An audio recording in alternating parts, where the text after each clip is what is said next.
తీసింది. దీనికి సంబంధించి అమెరికా దేశంలో foreign corruption practice act FCPA చట్ట ప్రకారం అమెరికాకు సంబంధించిన సంస్థలతో పాటు అదానీ వ్యాపార సంస్థలు లంచాలు ఇవ్వజూపి లంచాలు ఇచ్చిండ్రు, చట్ట ప్రకారం చర్యలు తీసుకోమని అమెరికన్ విచారణ సంస్థ FBI నివేదికలు ఇవ్వడమే కాకుండా అక్కడ చర్యలు చేపట్టడానికి అక్కడి ప్రభుత్వం పూనుకున్నది.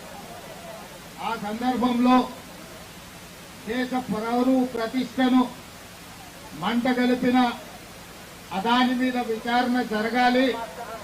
ఈ విచారణ జాయింట్ పార్లమెంటరీ కమిటీ నేతృత్వం వహించాలి అని కాంగ్రెస్ పార్టీ అధ్యక్షుడు మల్లికార్జున్ ఖర్గే గారు, లోక్సభలో ప్రధాన ప్రతిపక్ష నాయకుడు శ్రీ రాహుల్ గాంధీ గారు డిమాండ్ చేయడమే కాకుండా లోక్సభ, రాజ్యసభలో ఈ అంశాన్ని ప్రస్తావించి ప్రధానమంత్రిని, భారత ప్రభుత్వాన్ని నిలదీసి కడిగిన ప్రధానమంత్రి నిమ్మకు నీరెత్తినట్లు ఉండడమే కాకుండా ఈ అంశం మీద మాట్లాడడానికి కూడా వారు ముందుకు రావడం లేదు. విధిలేని పరిస్థితుల్లో, తప్పని పరిస్థితుల్లో ప్రధాన ప్రతిపక్ష పార్టీ కాంగ్రెస్ పార్టీ, లోక్సభ ప్రధాన ప్రతిపక్ష నాయకుడు రాహుల్ గాంధీ గారు ఈరోజు దేశవ్యాప్తంగా రాజ్భవన్ల ముట్టడి కార్యక్రమానికి పిలుపివ్వడం జరిగింది. దేశవ్యాప్తంగా రాజ్భవన్ల ముట్టడి కార్యక్రమంలో భాగంగా తెలంగాణ కాంగ్రెస్ పార్టీ పిసిసి అధ్యక్షుడు మహేష్ కుమార్ గౌడ్ గారి నాయకత్వంలో తెలంగాణ రాజ్భవన్ ముట్టడి కార్యక్రమాన్ని తీసుకొని ఈరోజు ఉప ముఖ్యమంత్రి వర్యులు భట్టి విక్రమార్క గారు, ఏఐసిసి ఇన్ఛార్జ్ దీపాదాస్ మున్సీ గారు, మిగతా మంత్రివర్గ సహచరులు, పార్లమెంట్ సభ్యులు, శాసన మండలి సభ్యులు, శాసన సభ్యులు, గ్రేటర్ హైదరాబాద్ మేయర్తో పాటు కార్పొరేటర్లు, ఇతర ముఖ్యమైన నాయకులు వేలాది మంది ఈరోజు ఏఐసిసి పిలుపు మేరకు రాజ్భవన్ ముట్టడి కార్యక్రమంలో పాల్గొనడం జరిగింది. రాజ్భవన్ కూతవేటు దూరంలో హైదరాబాద్ పోలీసులు మనల్ని అడ్డుకోవడంతో ఈ రోజు ఈ రోడ్డు మీదనే మన నిరసన కార్యక్రమాన్ని తెలియజెప్పాల్సిన పరిస్థితి వచ్చింది.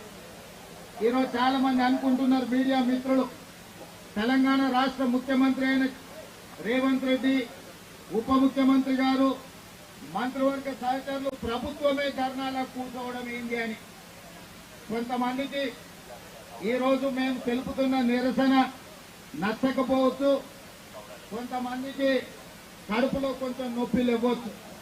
కానీ ప్రజాస్వామిక విధానంలో సడక్ సే లేకర్ సంసద్ తక్ राहुल गांधी जी, मल्लिकार्जुन खड़गे जी अदानी और प्रधानी के बारे में जो चर्चा उठाए संसद में, इसके बारे में चर्चा कर जॉइंट पार्लियामेंट्री कमेटी डालने के लिए हमारा कांग्रेस पार्टी के ओर से, इंडिया अलायंस के तरफ से हम लोग डिमांड किया हुआ है। और लोकसभा स्पीकर, राज्यसभा चेयरमैन से भी विपक्ष ने बात सामने रखा हुआ है कि आप जेपीसी डालो, हम लोग चर्चा के लिए तैयार हैं, ये चर्चा इस संसद में लागू करो। मगर प्रधानमंत्री ने लोकसभा स्पीकर के ऊपर, राज्यसभा चेयरमैन के ऊपर दबावट ले आकर कोई चर्चा लेने के लिए या जेपीसी डालने के लिए तैयार नहीं है। इसीलिए आज हम लोग मजबूरी से इस देश 140 करोड़ जनता को मालूम होने के लिए पूरा दुनिया में इस देश की प्रतिष्ठा और इस देश को बेइज्जती किए अदानी और प्रधानमंत्री नरेंद्र मोदी की। इसीलिए मजबूरी से हम असेंबली से निकलकर जो मल्लिकार्जुन खड़गे जी, राहुल गांधी जी जो आवाज दिए, उनके आवाज पे हम लोग आज पद यात्रा किए राजभवन के सामने हम धरना लागू किए, क्योंकि हम सरकार चला रहे हैं, हमें पता है, मगर हम राज्य सरकार चला रहे हैं। भारत सरकार ने, मोदी जी ने खास कर अदानी को बचाने के लिए कोशिश कर रहा है।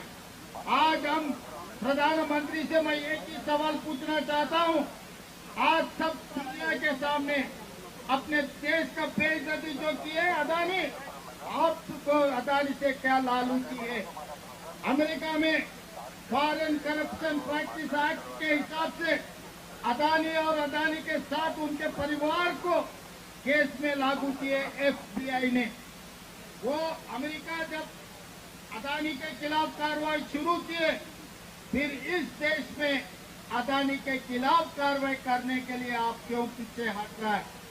जो अदानी के खिलाफ कार्रवाई करने के लिए हम लोग लोकसभा में और राज्यसभा में, संसद में हम डिमांड किए, तो आप हमारे विपक्ष को लोकसभा से बाहर धक्का मार के निकाल रहे, मगर आप अदानी के खिलाफ कार्रवाई करने के लिए राजी नहीं हो रहा है।